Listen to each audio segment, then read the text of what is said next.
Fact number 1. 50 సంవత్సరాల తర్వాత మొదటి మానవ చంద్రయానం సిద్ధం.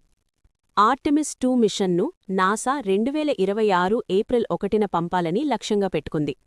ఈ మిషన్లో 4 వ్యోమగాములు చంద్రుని చుట్టూ సుమారు 10 రోజులు ప్రయాణించి తిరిగి భూమికి వస్తారు. అపోలో ప్రోగ్రాం తర్వాత మనుషులు చంద్రుడి దూరం వరకు వెళ్లడం ఇదే మొదటిసారి అవుతుంది. Fact number 2. బస్సు పరిమాణంలో ఉన్న ఆస్టరాయిడ్ భూమికి దగ్గరగా వెళ్ళింది. 2026 EG-1 అనే ఆస్టరాయిడ్ మార్చి 12, 2026న భూమి దగ్గరగా వెళ్ళింది. దీన్ని ఫ్లైబైకి 4 రోజుల ముందు మాత్రమే శాస్త్రవేత్తలు గుర్తించారు. ఇది భూమికి సుమారు 1,97,000 మైళ్ల దూరంలో వెళ్ళింది. ఇది చంద్రుడి దూరం కంటే తక్కువైనా ఎలాంటి ప్రమాదం లేదు. Fact number 3.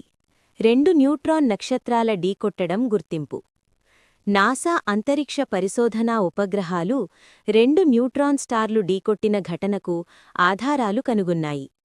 ఇలాంటి సంఘటనల్లో భారీ శక్తి విడుదలవుతుంది మరియు బంగారం, ప్లాటినం వంటి భారమైన మూలకాలు ఏర్పడతాయి. Fact number 4. 14 సంవత్సరాల తర్వాత ఒక నాసా ఉపగ్రహం భూమికి తిరిగి వచ్చింది. వాన్ ఆలెన్ ప్రోబ్ A అనే ఉపగ్రహం 2012లో ప్రయోగించబడింది. ఇది భూమి చుట్టూ ఉన్న రేడియేషన్ బెల్ట్లను అధ్యయనం చేసింది. సుమారు 14 సంవత్సరాల తర్వాత 2026 మార్చి 11న ఇది భూమి వాతావరణంలోకి ప్రవేశించి కాలిపోయింది. ఈ మిషన్ ద్వారా తాత్కాలికంగా 3వ రేడియేషన్ బెల్ట్ ఉందని శాస్త్రవేత్తలు కనుగొన్నారు. Fact number 5. అంతరిక్ష కేంద్రంలో కొత్త స్పేస్ వాక్లు. ఇంటర్నేషనల్ స్పేస్ స్టేషన్ బయట మార్చ్ 2026లో 2 స్పేస్ వాకులు జరగనున్నాయి.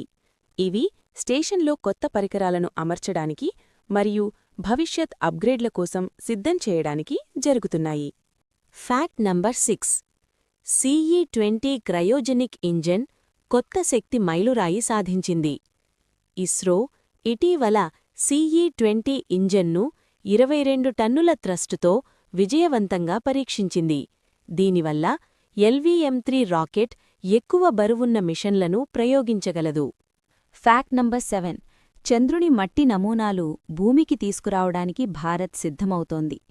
చంద్రయాన్ 4 మిషన్ ద్వారా చంద్రుని నేల నమూనాలను భూమికి తీసుకురావాలని ఇస్రో ప్రణాళిక వేస్తోంది. ఇది జరిగితే ఈ సామర్థ్యమున్న దేశాలలో భారత్ కూడా చేరుతుంది. Fact number 8. చంద్రయాన్ 5లో భారీ రోవర్ ఉండబోతోంది.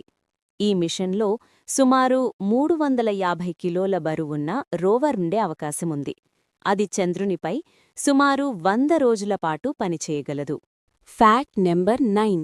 అంతరిక్ష వైద్య పరిశోధన కోసం ఎయిమ్స్తో భాగస్వామ్యం. ఇస్రో మరియు ఎయిమ్స్ కలిసి అంతరిక్షంలో మానవ ఆరోగ్యం ఎలా ప్రభావితమవుతుందో తెలుసుకునే పరిశోధనలు ప్రారంభించాయి. Fact number 10. నావిగేషన్ సిస్టంలో సాంకేతిక సమస్య. నావిక్కు చెందిన ఒక ఉపగ్రహంలో ఎటామిక్ క్లాక్లో సమస్య వచ్చింది. దీనివల్ల తాత్కాలికంగా నావిగేషన్ ఖచ్చితత్వం ప్రభావితమవ్వచ్చు. ఇంతవరకు ఈ వీడియో మీకు నచ్చి ఉంటే దయచేసి ఈ వీడియోకి లైక్ చేయండి, షేర్ చేయండి. ఇలాంటి మరెన్నో కొత్త వీడియోల కోసం మా ఛానల్ను సబ్స్క్రైబ్ చేయండి.